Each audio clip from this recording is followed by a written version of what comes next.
This morning we noted in Luke chapter 17 and in verse 32 how that Jesus, in the midst of warning about the destruction of Jerusalem, used Lot's wife as an example for the need of the disciples to be ready, to be prepared. And in the midst of that, by using Lot's wife as an example, he is reminding them, don't look back. Don't look back when you know Jerusalem's about to be destroyed. You see the warning signs that I've given to you. This is going to come up quickly upon those who aren't aware. In the days of Noah, they didn't listen, they didn't believe, and so the flood caught them completely unprepared, except for Noah and his family, because they listened. And then Lot is used as an example. In the days of Lot, Sodom and Gomorrah, these people were living their wicked lives, and they were caught unprepared for the destruction that God literally rained down upon them. But Lot and his family were spared because of what they were willing to do, to the fact that Lot was a faithful person, and the fact that they were willing to listen. But the reason why Jesus adds on there in verse 32, but remember Lot's wife, is that there's also those, a category of people, there's the faithful, there's the wicked, but then there's the faithful who, they're still attached to that place that they've left. In the case of Lot's wife, that's why Jesus uses her as an example, is don't become so attached, don't become so anchored in this place. And remember, for the Jew, Jerusalem was their identity as a nation, and particularly the temple. And when Jerusalem was destroyed in 70 AD, it destroyed their national identity. It destroyed the records with all the genealogies that they put so much stock into, being able to trace their lineage back to Abraham. All of that was wiped out, and Israel never, ever recovered from that. So when Jesus said, remember Lot's wife, it carried particular meaning for the Jews, in that the way in which they evaluated themselves and their place in the world, they had to give that up, realizing that when they left, they were leaving for good, because Jerusalem was not going to be there when they got back. This afternoon, I'd like to consider the root passage, the root example that Jesus is citing regarding Lot's wife. Going back to Genesis chapter 19, when the angels have come to Lot. Remember, they appeared like men. They seemed to be just your average traveler. Lot was waiting at the gate for these travelers so as to spare them the wickedness of the men of Sodom and Gomorrah. And we see, starting in verse 15, after the angels had stayed, they'd had a meal, and now we have the mass of Sodom learning about these men being in Lot's home. They're trying to break down the door. The angels make it so that they can't find the door. And in verse 15, when the morning dawned, the angels urged Lot to hurry, saying, "Arise, take your wife and your 2 daughters who are here, lest you be consumed in the punishment of the city." And while he lingered, the men took hold of his hand, his wife's hand, and the hands of his 2 daughters, the Lord being merciful to him. And they brought him out and set him outside the city. It's not that Lot was attached to the city of Sodom in that he was invested in the wickedness of Sodom. I tend to think that Lot's issue of not wanting to leave was his care and his concern for the people of Sodom. So when they took his hand, it says, while he lingered, he wasn't moving quick enough. The urgency wasn't there for Lot yet. And these angels had to grab him, grab his wife, grab his 2 daughters, and drag them outside the city. Say, hey, this is serious. This is urgent. This is about to happen right now. Verse 17. So it came to pass, when they had brought them outside, that they said, "Escape for your life. Do not look behind you, nor stay anywhere in the plain. Escape to the mountains, lest you be destroyed." The area where Sodom and Gomorrah and these other cities were, it's known as the Vale or the Valley of Sodom. And we see it mentioned in the Old Testament, and it's on the southern tip of the Dead Sea.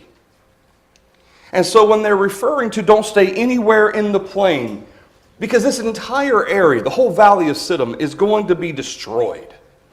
All of the cities that were there, Sodom, Gomorrah, and there were 3 others by name that were mentioned specifically, 5 cities total, that were going to be destroyed completely. And then in verse 18, Lot said to them, "Please no, my lords. Indeed, now your servant has found favor in your sight, and you have increased your mercy which you have shown me by saving my life. But I cannot escape to the mountains, lest some evil overtake me and I die. See now, this city is near enough to flee to, and it is a little one. Please let me escape there. Is it not a little one? And my soul shall live." A city that Lot is referencing is a city known as Zoar, on the absolute southern tip of the Dead Sea. And in verse 21, the angel said to him, "See, I have favored you concerning this thing also, and that I will not overthrow this city for which you have spoken. Hurry, escape there, for I cannot do anything until you arrive there." Therefore the name of the city was called Zoar. The sun had risen up upon the earth when Lot entered Zoar. So notice, Lot's out of Sodom and Gomorrah. This is early in the morning. Apparently the sun had not yet come up yet. It was dark. Now, by the time he gets to Zoar, the sun has risen. We see in verse 24, the Lord rained brimstone and fire on Sodom and Gomorrah from the Lord out of the heavens, and so he overthrew those cities, all the plain, all the inhabitants of the cities, and what grew on the ground. It wasn't just the cities that he decimated. It wasn't just the people that were destroyed. Even the vegetation itself was eliminated. This entire valley of Sodom just completely wiped out. Notice verse 26. But his wife looked back behind him, and she became a pillar of salt. And then we see Abraham going early, verse 27, in the morning to the place where he had stood before the Lord. And he looked toward Sodom and Gomorrah, and toward all the land of the plain, and he saw, and behold, the smoke of the land which went up like the smoke of a furnace. And it came to pass, when God destroyed the cities of the plain, that God remembered Abraham, and sent Lot out of the midst of the overthrow, when he overthrew the cities in which Lot had dwelt. It's interesting because both in chapter 18 and here in chapter 19, Abraham looks towards Sodom and Gomorrah. But the phrase in the Hebrew, "he looked," is different than the phrase in verse 26, Lot's wife looked. These are different terms, suggesting that there was a difference in the way Abraham looked at Sodom and Gomorrah and the way Lot's wife looked towards Sodom and Gomorrah. And so we want to talk a little bit about what this may have represented and understand some lessons that we can gain when we consider not just the lessons of Sodom and Gomorrah and Lot and his wife, but especially as we live here in our society, as we live here in our modern age, the lessons that continue to be a memorial for us. Just as Jesus warned, remember Lot's wife. And he didn't go into detail, Jesus didn't. He left it there, remember Lot's wife. And that was it. Because it speaks for itself. Lot's wife and what happened to her stood as a memorial for all who would come later. So, let's talk first about why Lot's wife may have looked back. Did she look back because she was curious? She wanted to see what was happening? I can imagine this great big destruction raining down, explosions and whatnot. It might have been a horrible yet awe-inspiring show of the power of God. But nothing about Lot's wife suggests that that's all this was. Could it have been because she wanted to be able to say goodbye to this place that she had, and apparently her daughters, where she'd raised her daughters, where she and Lot had settled. Perhaps she had friends in these cities. She wanted to say goodbye. I don't think that was it either. There are two main components to this problem, to this issue of his wife looking back behind them. First of all, notice how that the angel specifically told them, do not look behind you. That's what he says. He says in verse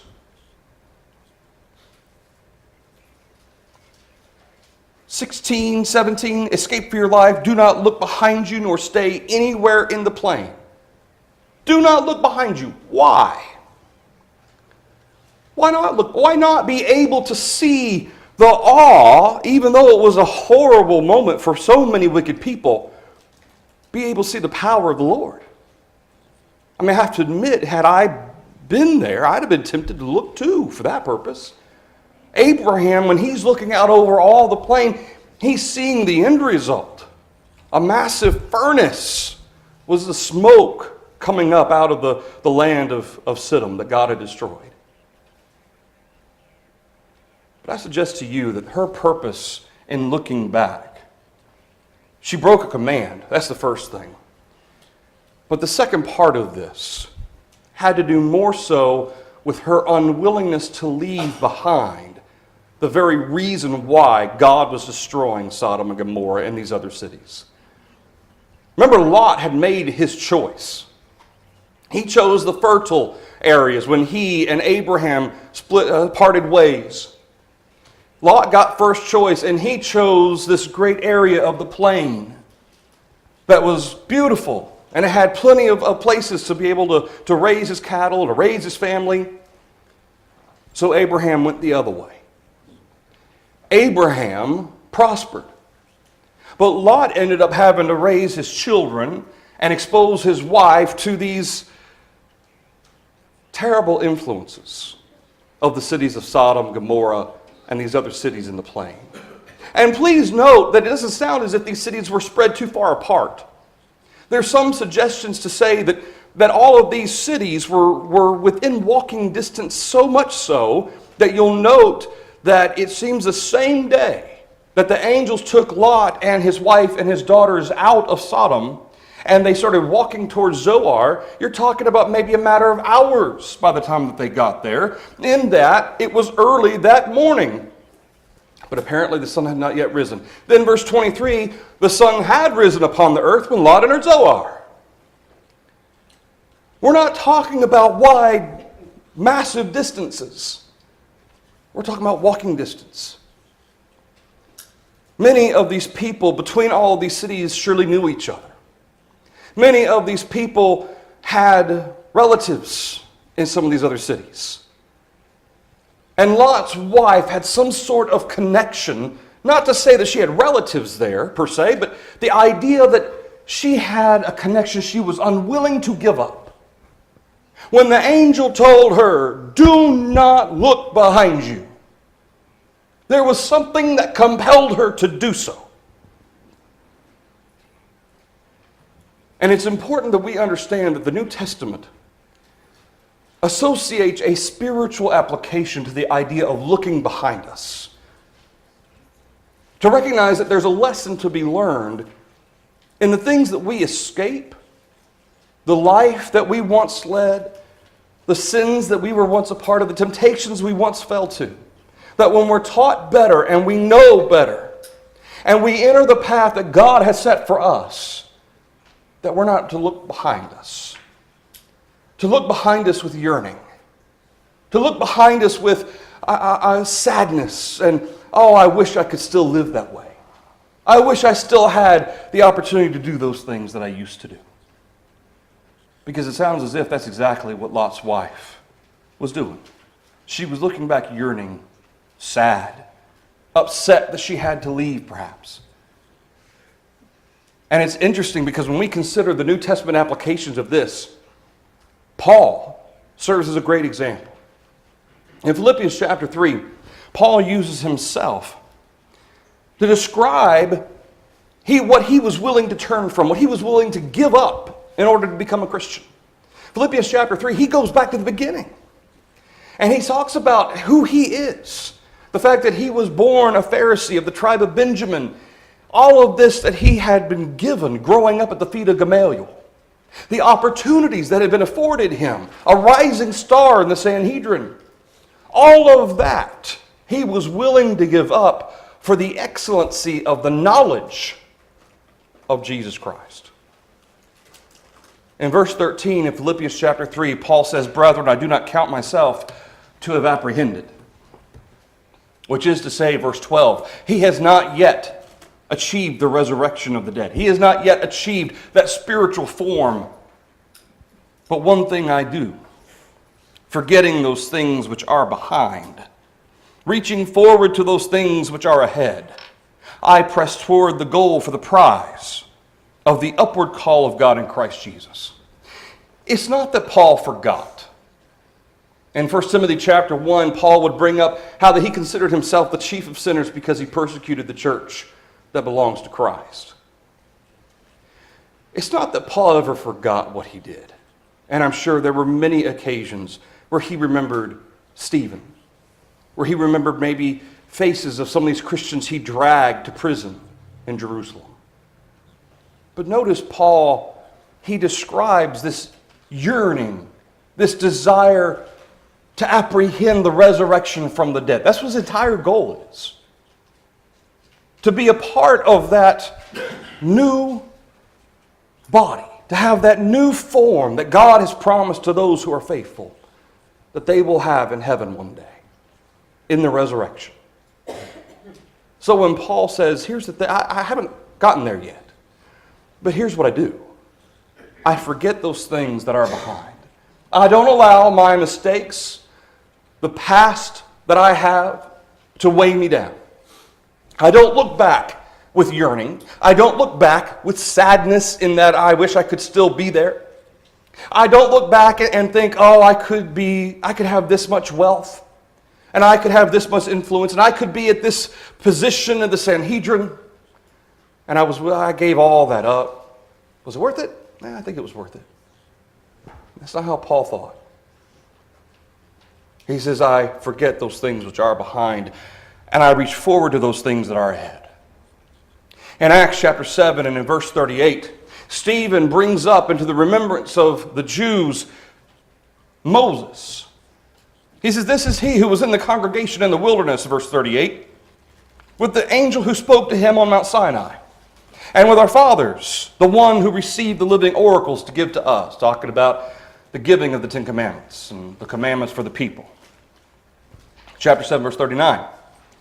Whom our fathers would not obey, but rejected. And in their hearts they turned back to Egypt, saying to Aaron, make us gods to go before us. As for this Moses who brought us out of the land of Egypt, we do not know what has become of him.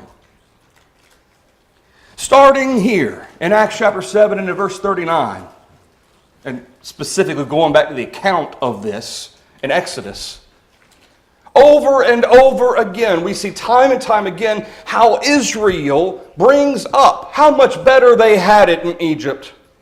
At least the water in Egypt wasn't bitter. Oh, at least we had this, and at least we had that, and you brought us out here to die. Over and over again, Israel thought back to Egypt, the very land in which they cried to God to deliver them as slaves from this place. And now, all of a sudden that they're out, all they want to do is go back. This is that yearning, that attachment that they had, not looking forward to what was ahead. Israel wasn't, we have a God that is more powerful than Pharaoh. We have a God that is giving us a law, is going to make us a nation. We have a God who's going to take care of us. No. We want to go back to Egypt. In Luke chapter 9 and in verse 57, there are people coming to Jesus who say that they want to follow him. It happened as they journeyed on the road that someone said to him, Lord, I will follow you wherever you go. And Jesus says, and you hold on a second. You need to understand what that means. In verse 58, Jesus said to him, foxes have holes and birds of the air have nests, but the Son of Man has nowhere to lay his head. You need to understand what it means. If you're going to follow me, understand the price that must be paid. The struggle that you're going to face. He said to another, follow me, but he said, Lord, let me first go and bury my father. Verse 61, another said, Lord, I will follow you, but let me first go and bid them farewell who are out in my house. And in verse 62, Jesus said to him, no one having put his hand to the plow and looking back is fit for the kingdom of God. See, it's not a looking back to think about how far the Lord has brought me from what I used to be to what I am now. That's not the type of looking back that Jesus is describing. That's not the type of looking back that Lot's wife had when she looked back at Sodom and Gomorrah. It is a yearning. It is I wish I was still back there.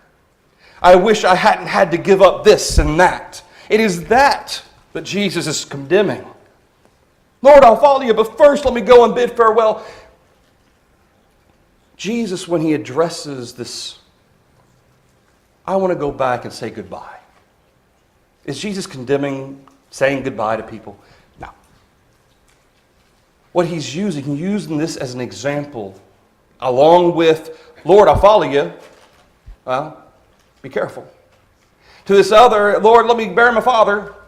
Is it wrong to bury your father? No. Lord, let me say goodbye. All of this was for the purpose of teaching these people that when you commit yourself to serving God, you cannot look back and wish that you had what you've given up. You can't look back and say, man, I wish I could still live like that. I wish I still had those friends and had those types of influences in my life.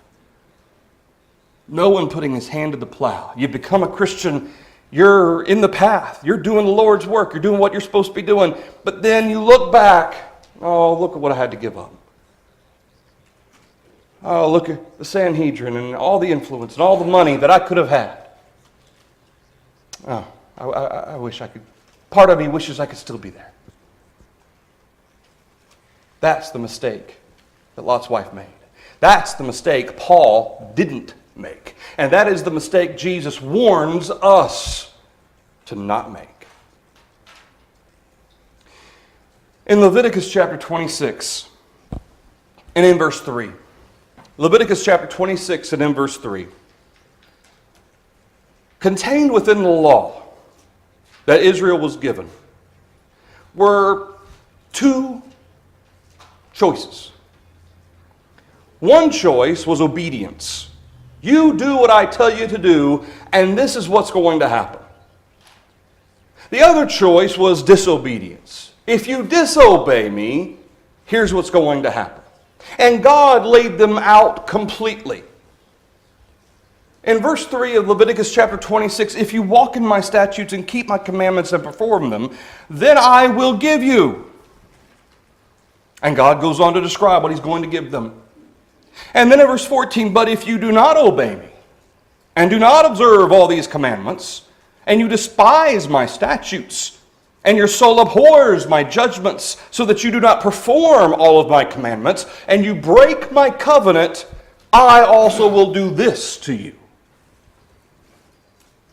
See, one of the things that Jesus was teaching these people who wanted to follow him, but there were other things that they wanted to take care of first, is that you have a choice. You have an option. And one of the aspects to this, when God offers this to the children of Israel, Leviticus chapter 26, there are consequences to what you do. A lot of times consequences has a very negative connotation. But you know what? There are positive consequences and negative consequences. There are consequences of obedience. There's consequences of disobedience. And that's exactly what God is telling Israel.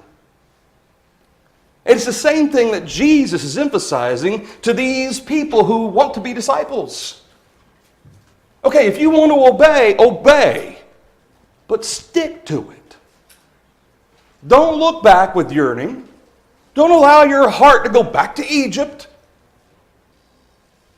In Deuteronomy chapter 11 and verse 26, God, through Moses, says, "Behold, I set before you today a blessing and a curse. The blessing, if you obey the commandments of the Lord your God, which I command you today, and the curse, if you do not obey the commandments of the Lord your God, but turn aside from the way which I command you today, to go after other gods which you have not known." Moses says, I'm giving you your choice. Lot's wife had a choice: to obey the word of the Lord through the angel or not. But notice the relationship between the 2 points. That the idea of disobeying, was it just the fact that she was cognizant of disobeying? Or was it the fact that her yearning, her desire for where she's been, overrode her understanding of what she needed to do to be obedient to God? See, that's what sin does. That's how the devil tempts us. He makes it seem as if what we're doing is lesser than what we used to do. It's not as enjoyable. It's not as pleasurable. It's not as fun. And he lures us away. And we're not thinking about obedience and disobedience. We're thinking about what was fun, what's going to feel good. I want to kind of be back where I was. Kind of like an old friend coming home. I want to kind of go back. These two go hand in hand. The one overwrites the other.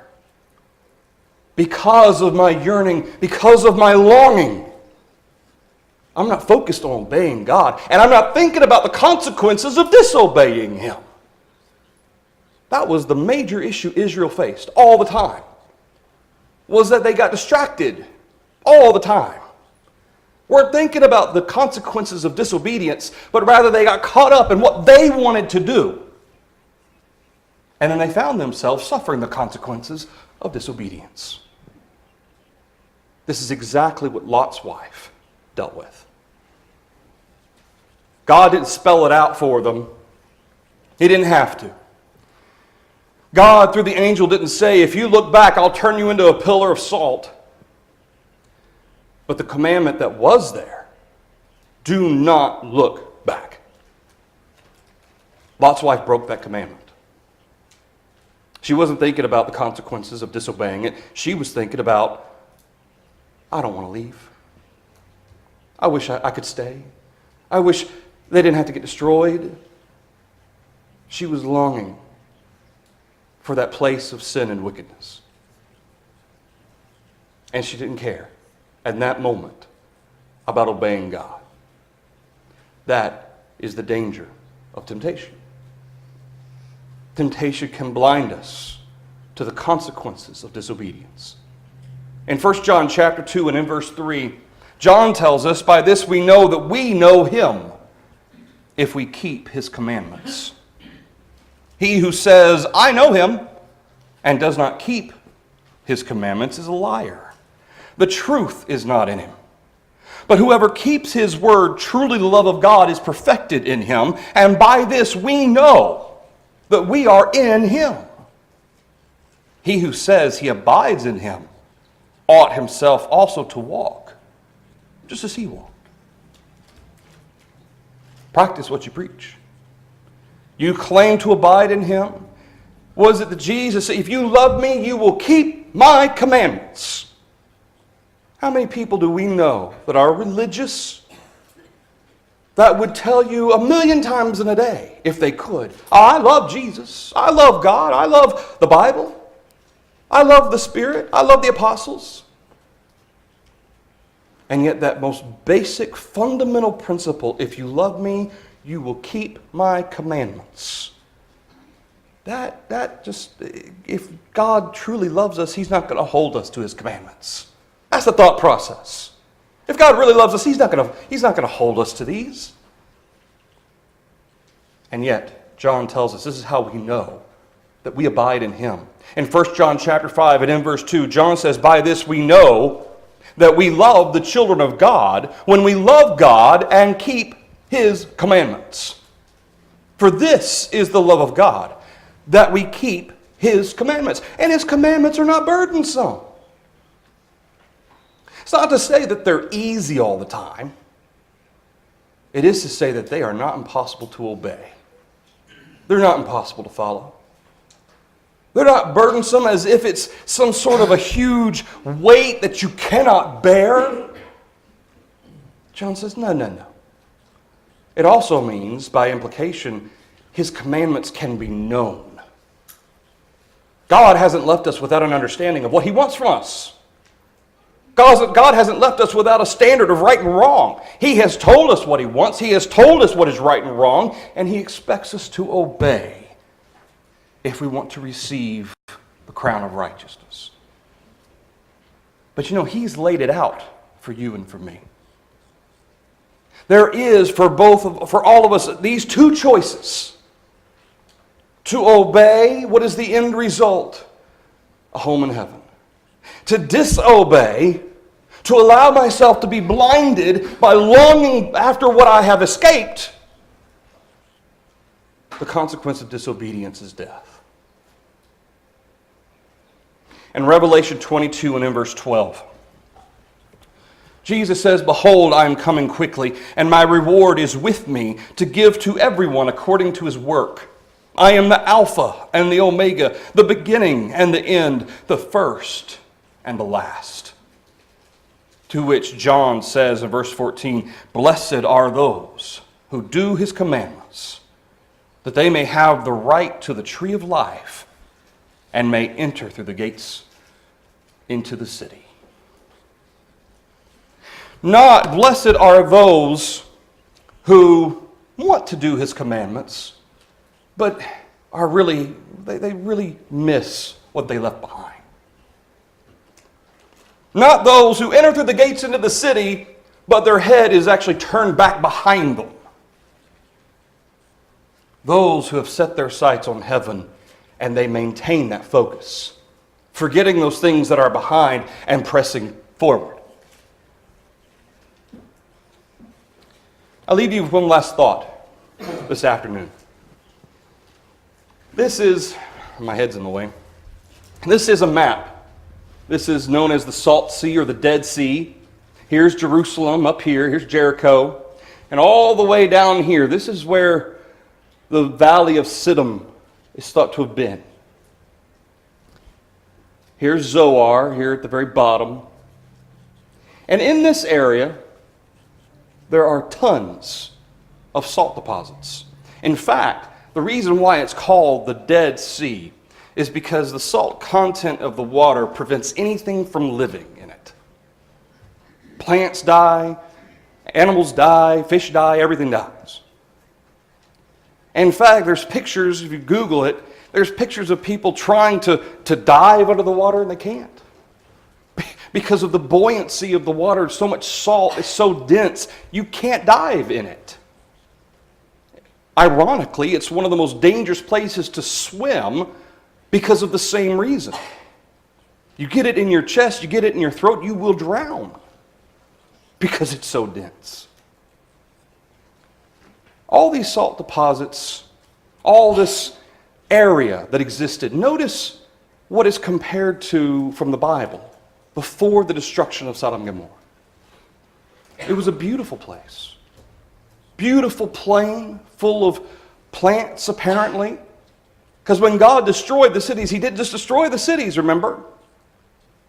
And he didn't just destroy the people, he destroyed everything that grew. Everything that grew. Why salt? Why did God turn Lot's wife into, he could have turned her into anything. Why did he turn her into salt? And it makes me wonder.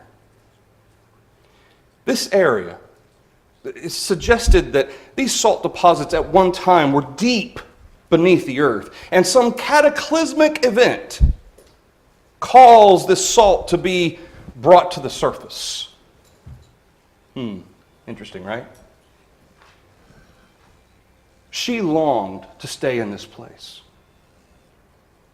She literally became a part of its geography. Salt was already there. But then after the destruction, in fact, there's many biblical scholars that believe that after the destruction, that's when the Dead Sea became so salty.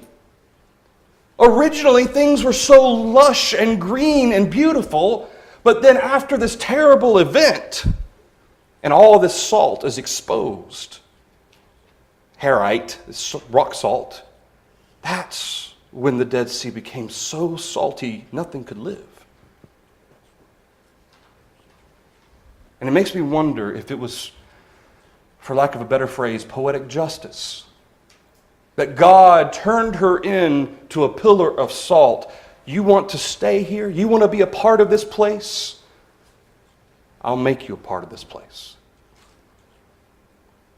In the end, whatever the reason, her example remains as a memorial. Most memorials are good memorials. Remember those who have died fighting for our freedoms. The Lord's Supper, Christ who died for us, it's a memorial. But sometimes there are memorials that remind us of something bad, of what not to do. Lot's wife served the example for Jesus in Luke 17. Remember Lot's wife. Do not look back with yearning. Do not look back with longing. When you leave, you leave. And of course, the implication is there that those who listened to Jesus, they were Christians in 70 AD, they understood Jerusalem didn't mean anything anymore for a Jew, for a Christian. The temple, it wasn't the place where you had to worship God. And so to turn and to leave, you left with the understanding Jerusalem is no more, not only because it's going to be destroyed, but because it's no more in my heart. I don't identify who I am by Jerusalem anymore. I am a Christian. The end. That's the lesson for you this afternoon. Thought it might be beneficial for us to take a look at the context of Luke 17 and the prophecies associated with why Jesus mentioned Lot's wife, but then look at the text. Look at the background. Jesus used her as a memorial to warn others of what not to do. And that application does not only apply to the destruction of Jerusalem, it applies to us today as well. Let's make sure, for those of us who are Christians, that we aren't longing, we're not looking back at the wickedness that we've escaped, wishing we could still live in that life, trying to hang on in some way to some of the baggage that we left there, or tried to leave, or were supposed to leave. Let's make sure that we are forgetting those things that are behind. Learn from the mistakes. Learn from the past. Paul didn't forget it, but you leave it behind and you press toward that prize that the gospel calls us to, that home in heaven.